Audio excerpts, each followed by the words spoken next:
ఈరోజు మన ఎంతోమంది వారి జీవితాల్లో ఎవరు తెలియట్లే.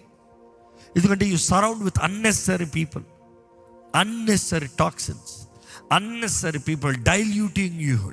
నిన్ను తీసేస్తున్నారు, నీలోని ఎసెన్స్ తీసేస్తున్నారు. కేవలం నువ్వు ఉన్నావు.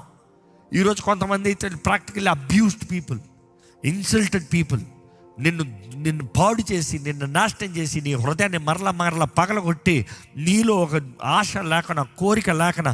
You see today we see lot of lifeless people ఈ జనరేషన్లో. లైఫ్లెస్, ఏమాత్రం స్పర్శ లేదు. ఏడవరంట, నవ్వరంట, ఏముండదంట, సంతోషం ఉండదు, బాధ ఉండదు, ఫీలింగ్ ఉండదు. ఇంకా ఎందుకంటే బాధపడి గుండె పగిలి ఇంకేం బాధపడదు, ఇంకా అంతే. ఇంకేంటి? మొండివారు. అలాంటి వారు ఉంటే దేవుడు నేను మరలా నూతన పరచగలిగిన దేవుడు అన్న మాట ప్రకటిస్తున్నానండి ఈరోజు. బట్ యెట్ ఐ వాంట్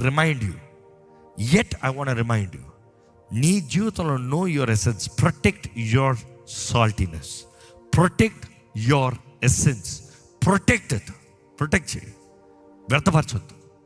యేసుప్రభు అంటున్నాడు, మీరు ఈ లోకానికి ఉప్పై ఉన్నారు,